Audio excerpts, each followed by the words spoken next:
everyone, and welcome to my sewing room. Thank you for coming back to my channel. If you haven't been here before, my name is Rosemary, and this is a channel about sewing and embroidery and all sorts of different kinds of techniques that we do here. And today, I thought what we would do is play around a little bit with a flying geese. And I have this ruler. It's called the Ultimate Flying Geese Ruler. It's by Creative Grids. I did a video probably last year that I made bats, so if you want to go back and look at it, you can. But to be absolutely honest with you, I kind of watched it just recently, and it's not, I didn't do a really good job of getting the cutting part right on the camera really well. So I thought, why not? Let's just do it again. Let's revisit the idea of getting a flying geese. When I first started making quilts, that was probably one of the things I struggled with the most, to get the flying geese not only with the triangle centered, but make sure that you had the right 1/4 inch at the top and that the points came down and you didn't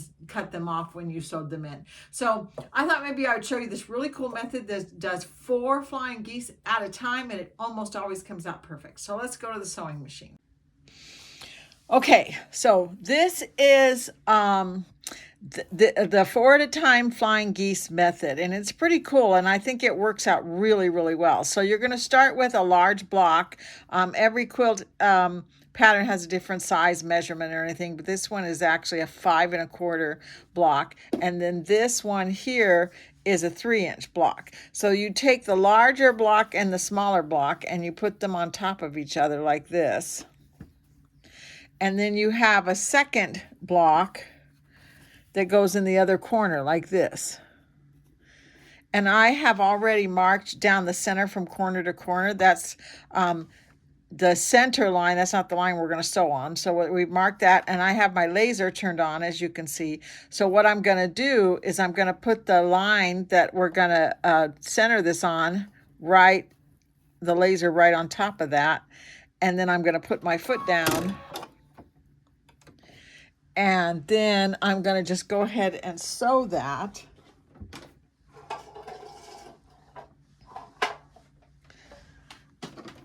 At a 1/4 inch. So usually what I do is I move my laser here and I put my foot over here on this side at a 1/4 inch, which on my machine works at probably a 4.0, but you have to figure out what your 1/4 inch is and make sure that you have it lined up for that. And if it's easier for you, you can actually mark your 1/4 inch on both sides so that you keep it really accurate. Usually if I keep my laser right on the line I've drawn and I sew where I know my needle position is going to make a 1/4 inch. And you'll also notice as I get finished with this, I have my tape on here that I use for just about everything.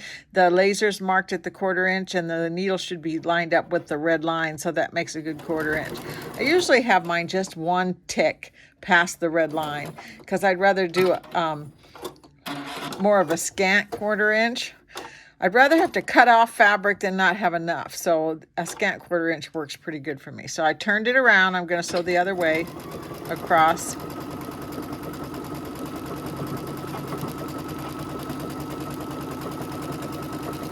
Like that.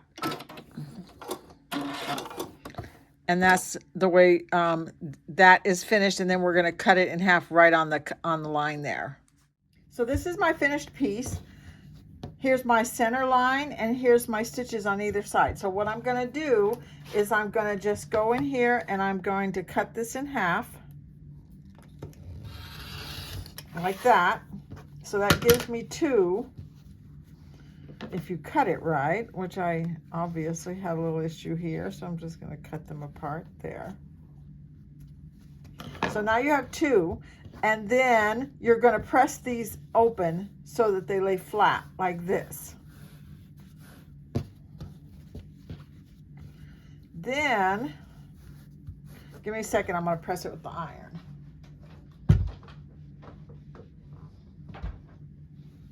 Okay, so now that's nice and flat. Now what you're going to do next is you're going to take a square and you're going to lay it on this part here. So then you end up with something that looks like this with the square laying across here, and then you're going to stitch again, mark your center line, sew a 1/4 inch on either side so you have 2 stitches here, and then we're going to cut that apart.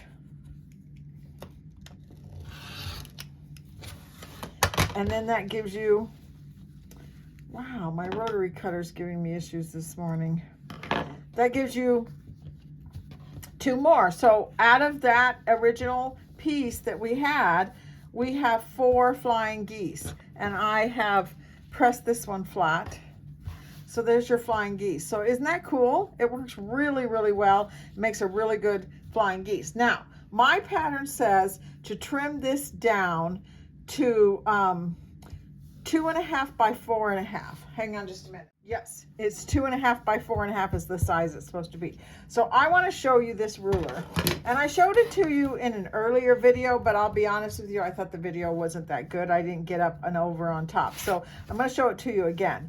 This is called the Creative Grids Ultimate Flying Geese Ruler. It is a really, really nice ruler. Let me put a piece of paper down, put it on top. Maybe you can see it just a little bit better.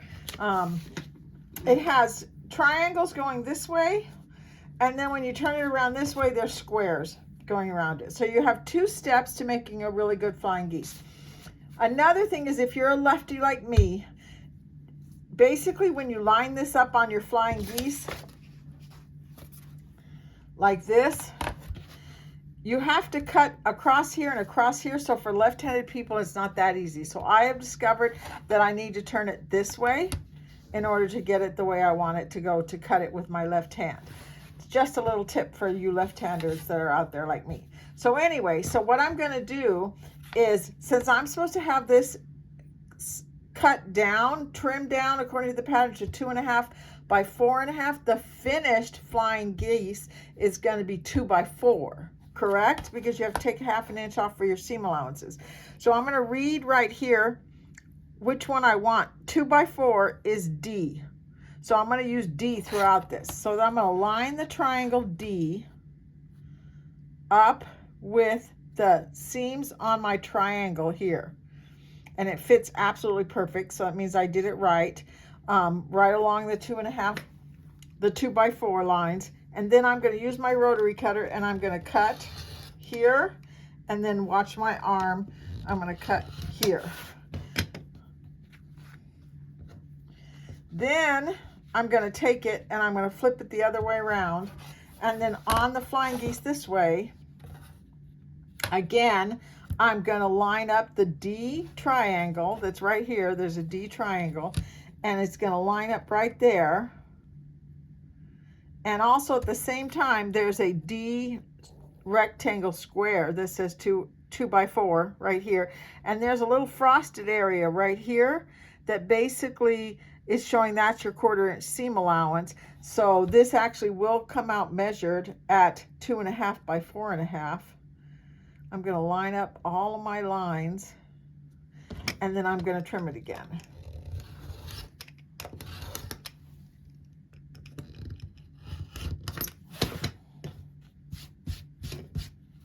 And that is my finished flying geese. And it is perfect. It's beautiful. It looks exactly the way I want it to look. And I'm going to, just to show you, I'm going to take this away.